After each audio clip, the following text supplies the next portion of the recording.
Good morning all the leaders, welcome everyone. నా పేరు Vasu Pamidi, diamond master education centre leader. ఈరోజు మనం డైరెక్ట్ సెల్లింగ్ కంపెనీ అసలు ఎటువంటి క్వాలిఫికేషన్స్ తోటి ఉంటుంది అనేది చూద్దామండి. అంటే ఈ మధ్య కాలంలో మనం గమనిస్తే చాలామంది కూడా రాంగ్ కంపెనీస్ని చూస్ చేసుకొని వాళ్ళు నష్టపోవడం అనేది జరుగుతూ ఉంది. సో అసలు నిజమైనటువంటి డైరెక్ట్ సెల్లింగ్ కంపెనీ ఎటువంటి వాల్యూస్ తోటి ఉంటుంది, అక్కడ ఎటువంటి రూల్స్ ఉంటాయి అనే దానికి ఒక 8 పాయింట్స్ ఇక్కడ మనకి ఇవ్వటం జరిగింది. సో ఇది ఐడిఎస్ఏ, డబ్ల్యూఎఫ్డిఎస్ఏ వీటి ప్రకారం ఉన్నటువంటి పాయింట్స్ అండి. ఐడిఎస్ఏ అంటే మన ఇండియాలో ఉన్నటువంటి డైరెక్ట్ సెల్లింగ్ కంపెనీస్ అసోసియేషన్. అలానే డబ్ల్యూఎఫ్డిఎస్ఏ అంటే వరల్డ్ వైడ్గా ఉన్నటువంటి డైరెక్ట్ సెల్లింగ్స్ కంపెనీస్ యొక్క అసోసియేషన్. సో వీళ్ళు కంపెనీస్కి ఉండవలసినటువంటి కొన్ని రూల్స్ని ఇక్కడ చెప్పడం జరుగుతూ ఉంది. సో ఇందులో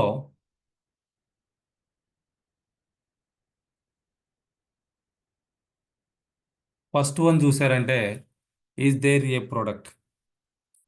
సో అక్కడ ఒక ప్రోడక్ట్ అనేది ఉండాలి. ప్రోడక్ట్ లేకుండా ఉంది అని అంటే అది డైరెక్ట్ సెల్లింగ్ కంపెనీ కాదు.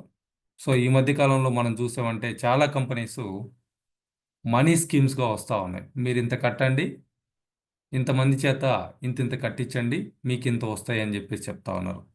That is not a direct selling company. So ఒక డైరెక్ట్ సెల్లింగ్ కంపెనీ అంటే ఖచ్చితంగా లీగల్గా ఉండవలసినటువంటి పాయింట్స్లో ఫస్ట్ వన్ వచ్చేసి అక్కడ ఒక ప్రోడక్ట్ అనేది ఉండాలి. ఏదో ఒక ప్రోడక్ట్ తోటి వాళ్ళు ఆ ఆపర్చునిటీని మనకి ఇంట్రడ్యూస్ చేస్తూ ఉండాలి.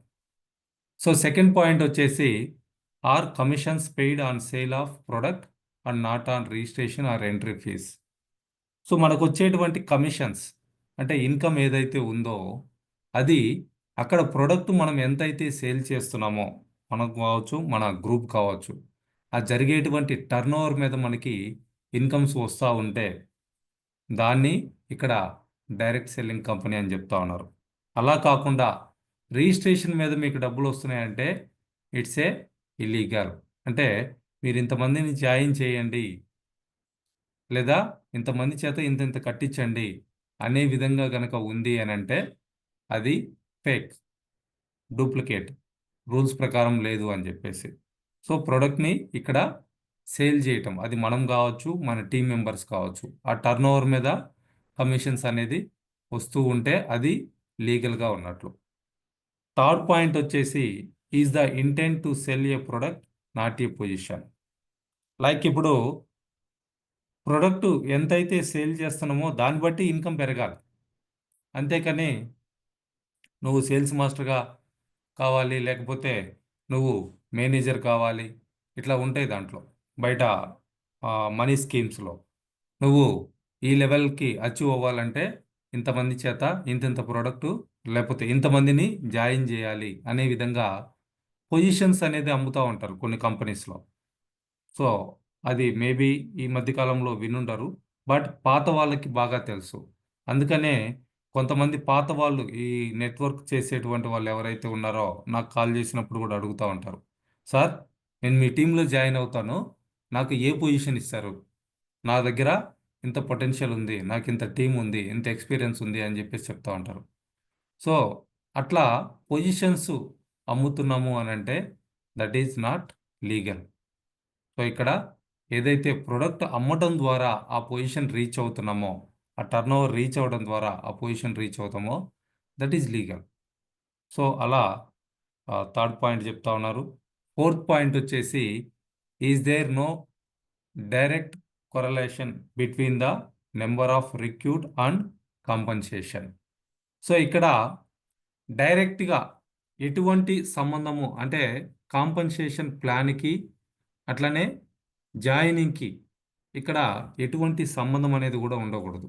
సో ఆ విధంగా అంటే నువ్వు జాయిన్ చేస్తేనే ఈ పొజిషన్కి వెళ్తావు అనే విధంగా కనుక ఉంది అని అంటే అది ఖచ్చితంగా ఇల్లీగల్ అని చెప్పేసి చెప్తా ఉన్నారు. అంటే మనం ఏదైతే జాయినింగ్ చేసేటువంటి ఆ టీమ్ సైజ్ మీద సో దానికి గనక సంబంధం ఉంది అని అంటే ఇక్కడ అది ఇల్లీగల్. సో ఇప్పుడు ఉన్నటువంటి టీం ఏదైతే ఉందో దాన్ని బేస్ చేసుకొని కూడా మనం ఎక్కువ ఇన్కమ్స్ తీసుకోవడానికి అవకాశం ఉండాలి. సో ఆ విధంగా ఉంటేనే అది లీగల్ కంపెనీ. సో నువ్వు జాయినింగ్ చేసే దాన్ని బట్టే నీకు పొజిషన్ మారుతుంది, ఇన్కమ్ మారుతుంది.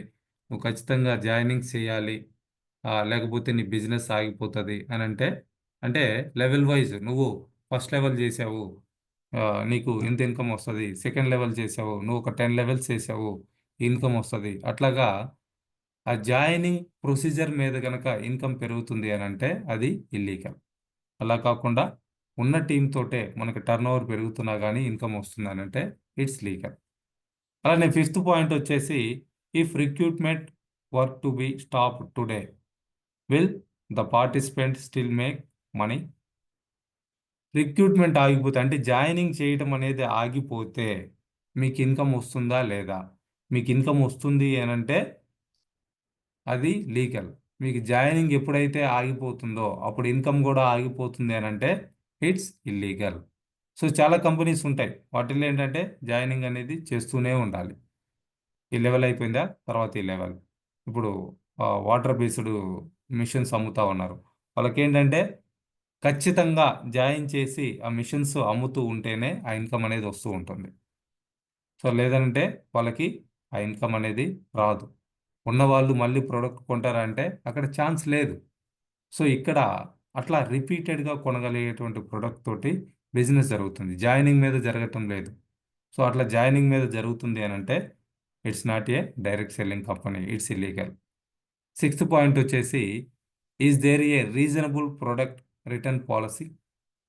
ఖచ్చితంగా డైరెక్ట్ సెల్లింగ్ కంపెనీస్ అంటే 30 డేస్ రిటర్న్ పాలసీ ఇవ్వాలి, వీళ్ళు పెట్టినటువంటి రూల్. సో ఆ 30 డేస్ రిటర్న్ పాలసీ ఉందా ప్రోడక్ట్ రిటర్న్ చేయటానికి? అది కనుక ఉంది అని అంటే ఇట్స్ ఏ లీగల్, లేదు అని అంటే ఇల్లీగల్. సో మీరు ఇక్కడ చాలా కంపెనీస్లో ఈ రిటర్న్ పాలసీ అనేది ఉండదు, సాటిస్ఫాక్షన్ గ్యారంటీ అనేది ఉండదు. ఆ విధంగా లేదు అని అంటే అది ఇల్లీగల్ అని చెప్పేసి చెప్తా ఉన్నారు. సో అట్లనే సెవెంత్ పాయింట్ వచ్చేసి, do products have fair market value, ఆ ఫెయిర్ మార్కెట్ వాల్యూ? ఏదైతే ఇక్కడ ఈ కంపెనీల్లో ప్రొడక్ట్స్ ఉన్నాయో నిజంగా ఆ ప్రోడక్ట్కి మార్కెట్లో ఆ వాల్యూ ఉందా? సో దాన్ని కొనటానికి ఇంట్రెస్ట్ చూపిస్తా ఉన్నారా? సో ఆ విధంగా ఆ, దానికి ఉన్నటువంటి వాల్యూ రియల్గా గనక ఉంది అని అంటే it's legal, otherwise it's illegal. చాలా కంపెనీస్ ఈ జాయినింగ్ ప్రాసెస్లో ఉండేటువంటి కంపెనీస్ ఏదో ఒక ప్రోడక్ట్ని, సమ్ వాచ్నో లేకపోతే సమ్ కిట్ తీసుకొచ్చేసి, మీరు ఈ కిట్ కొనాలి, లేకపోతే ఆ, మీరు ఈ కిట్ కొంటే మీకు ఈ ప్రోడక్ట్లు మాత్రమే వస్తాయి, దాని వాల్యూ ఇంత, జాయినింగ్కి ఆ కిట్ కొనాలి, దాని వాల్యూ ఇంత ఉంటుంది అనే విధంగా కొన్ని ఉంటాయి. సో మీకు సూట్స్ ఇస్తామని, లేకపోతే శారీస్ ఇస్తామని. సో ఇటువంటివి కొన్ని కంపెనీస్ ఉన్నాయి. వాటిల్లో ఏంటి అని అంటే ఆ కిట్ వాల్యూ ఏదైతే ఉందో దాన్ని కొని జాయిన్ అవ్వాలి. సో దానికి నిజంగా మార్కెట్లో ఆ వాల్యూ ఉందా అని అంటే వాళ్ళు ఇచ్చేటువంటి ఆ సూట్ క్లాత్ ఏదైతే ఉందో 20,000 రూపాయలు తీసుకుంటా ఉన్నారు. సో బయట మార్కెట్లో రేమాండ్స్ లాంటి బ్రాండ్ తీసుకున్నా కానీ మీరు సూట్ కుట్టించుకోవడానికి క్లాత్ చూసుకుంటే 5,000 లోపు వచ్చేస్తుంది. సో 20,000 ఎక్కడ, 5,000 ఎక్కడ అంటే వాళ్ళు ఏదైతే కలెక్ట్ చేస్తున్నారో ఆ కలెక్ట్ చేసేటువంటి ఆ జాయినింగ్ బల్క్ కిట్ అమౌంట్ ఏదైతే ఉందో దాంతో ఆ బిజినెస్ని రన్ చేస్తూ ఉన్నారు. So that is not legal, అది ఇల్లీగల్.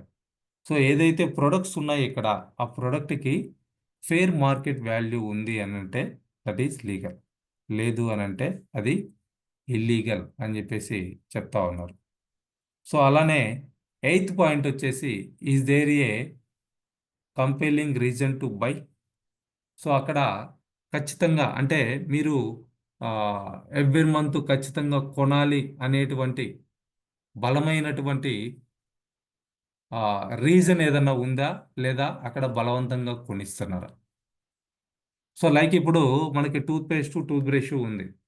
సో దాన్ని బలవంతంగా మనం కొనిచ్చాల్సినటువంటి అవసరం లేదు, అది ప్రతి ఒక్కరికి కూడా అవసరం ఉంది.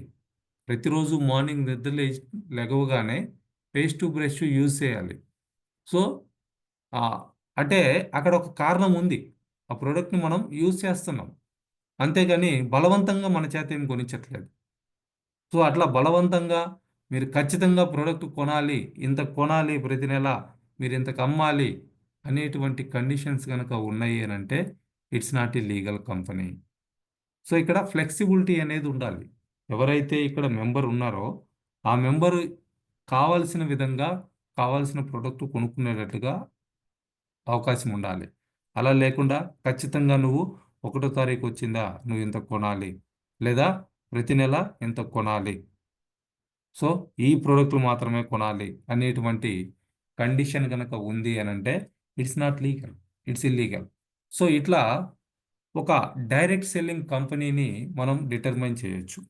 సో ఈ 8 పాయింట్స్ లీగల్గా ఇచ్చినటువంటి పాయింట్స్ అండి, ఐడిఎస్ఏ అండ్ డబ్ల్యూఎఫ్డిఎస్ఏ ప్రకారం. సో వీటి ప్రకారం మనం కంపెనీని చూస్ చేసుకోవచ్చు.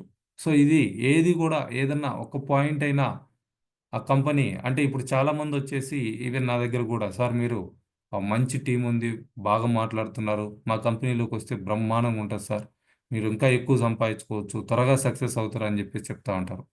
సో అట్లా ఆతృతతోటి తొందరపడి ఏదైతే తొందరగా డబ్బులు వస్తున్నాయో అటువంటి వాటికి గనక ఆశపడితే, సో ఇటువంటి 8 పాయింట్స్ కూడా ఫాలో అవ్వకపోతే ఖచ్చితంగా మనం లీగల్గా కొన్ని ఇష్యూస్ని ఫేస్ చేయాల్సినటువంటి అవసరం ఉంటుంది. సో మనం ఎటువంటి ప్రాబ్లం లేకుండా ప్రశాంతంగా మన పని ఏదైతే ఉందో దాన్ని చేసుకుంటూ మీరు పార్ట్ టైంగా చేసుకున్నా లేదా ఫుల్ టైం కెరీర్గా దీన్ని బిల్డ్ చేసుకున్నా కానీ, సో ఈ పాయింట్స్ ఏ కంపెనీ అయితే ఫాలో అవుతుందో వాళ్ళకి ఇక్కడ ఎక్కువ వాల్యూ పెరగడం అనేది జరుగుతూ ఉంటుంది. సో ఇప్పుడు కొంతమందిని మనం చూస్తూ ఉంటాం. వాళ్ళు సొసైటీలో లేదా వాళ్ళకి తెలిసిన వాళ్ళ దగ్గర కూడా వాళ్ళ మొహం చూపించుకోలేనటువంటి పరిస్థితి, దాక్కొని తిరుగుతూ ఉంటారు. ఎందుకంటే వాళ్ళు చేసేటువంటి కంపెనీస్ ఆల్రెడీ చేసి కొంతమందిని మోసపుచ్చి మళ్ళీ అటువంటి కంపెనీలని చూసుకుంటూ ఆ విధంగా ఉంటారు. ఈవెన్ మన ఆఫీస్కి దగ్గరలో కూడా రీసెంట్గా ఒక కంపెనీ న్యూస్లో కూడా రావటం జరిగింది. 200 కోట్లు కలెక్ట్ చేసుకొని వెళ్ళిపోయారు అని చెప్పేసి చెప్తా ఉన్నారు. సో ఏంటి ఇవన్నీ అంటే మనీ స్కీమ్స్. సో అటువంటి వాటి నుంచి దూరంగా ఉండటానికి ప్రయత్నం చేయండి. సో లీగల్గా ఉన్నటువంటి కంపెనీని చూస్ చేసుకొని, సో అటామీ లాంటి కంపెనీని కనుక మీరు సెలెక్ట్ చేసుకొని చేయగలిగితే మీకు డబ్బు రావడంతో పాటు వాల్యూ కూడా ఇంక్రీజ్ అవుతూ ఉంటుంది. సో దీని రిజల్ట్ ఏమవుతుందంటే if the answer to all the questions is yes, then the company being evaluated is a legitimate company. But if the answer is no, then there is a high probability that is a pyramid scam. So ఈ 8 పాయింట్స్లో ఏ ఒక్క point అయినా సరే మీరు చేస్తున్నటువంటి company follow అవ్వటం లేదు, ఆ కంపెనీలో ఆ రూల్ లేదు అని అంటే ఖచ్చితంగా అది ఒక స్కామ్. సో ఆ విధంగా ఒక స్కామ్ని, నిజమైనటువంటి డైరెక్ట్ సెల్లింగ్ కంపెనీని మనం ఐడెంటిఫై చేయొచ్చు. సో వీటిని కరెక్ట్గా చూస్ చేసుకొని రైట్ వేలో ఎదగాల్సిందిగా ప్రతి ఒక్కరిని కూడా రిక్వెస్ట్ చేస్తూ ఉన్నా. సో 2025 న్యూ ఇయర్ వస్తూ ఉందండి. సో ఇప్పటి వరకు చాలా కంపెనీలు చేస్తుంటారు. ఒక కంపెనీ కొన్ని రోజులు, ఇంకో కంపెనీ కొన్ని రోజులు, ఇంకో కంపెనీ కొన్ని రోజులు, ఇట్లా చేస్తుంటారు. మేబీ ఆ కంపెనీస్ కూడా ఈ 8 రూల్స్ ఫాలో అయ్యి ఉంటాయి. బట్ మిమ్మల్ని ఎవరో మిస్గైడ్ చేయటం ద్వారా ఒక కంపెనీకి నుంచి ఇంకో కంపెనీకి చేంజ్ అవుతూ ఉండుంటారు. సో నిజంగా ఈ 8 పాయింట్స్ కనుక ఫాలో అవటం లేదంటే ఖచ్చితంగా కంపెనీ మనం చేంజ్ చేసుకుంటాం, చేంజ్ చేసుకోవాలి. లేదనంటే మనం ఇబ్బంది పడతాం. ఎప్పుడైతే వీటి గురించి తెలుసుకున్నామో ఇమ్మీడియట్గా ఆ కంపెనీని వదిలిపెట్టేసి సరైనటువంటి లీగల్ వేలో ఉన్నటువంటి కంపెనీని, అటామీ లాంటి దాన్ని చూస్ చేసుకొని మనం ఎక్కువ ఇన్కమ్స్ తీసుకుంటూ త్వరగా కూడా సక్సెస్ అవ్వడానికి అవకాశం ఉంటుంది. సో 2025లో అటామీని ఫుల్ ప్లెడ్జెడ్గా ప్లాన్ చేసుకొని బిజినెస్ డెవలప్ చేసుకొని మీ లైఫ్ స్టైల్ చేంజ్ చేసుకోవడానికి మాతో పాటు కలిసి వర్క్ చేయడానికి ప్రయత్నం చేయండి. డెఫినెట్గా ఇక్కడ మనీ వస్తుంది, మనీతో పాటు వాల్యూ కూడా వస్తుంది. ఒకవేళ ఏదైనా పొరపాటు జరుగుంటే దాన్ని సరిదిద్దుకోవడానికి కూడా అవకాశం ఉంటుంది. అదే తప్పును నమ్ముకొని అటువంటి కంపెనీలని చూస్ చేసుకుంటూ స్కామ్లే చేసుకుంటా పోతే చివరికి మనం చెప్పేది ఎవరు కూడా వినరు, ఎవరికి కూడా మనం ముఖం చూపించుకోలేనటువంటి పరిస్థితి అయిపోతుంది. సో రైట్ వేలో రైట్గా ఎదగటానికి ప్రయత్నం చేయండి. Thank you all the leaders. All the best everyone. Have a great day.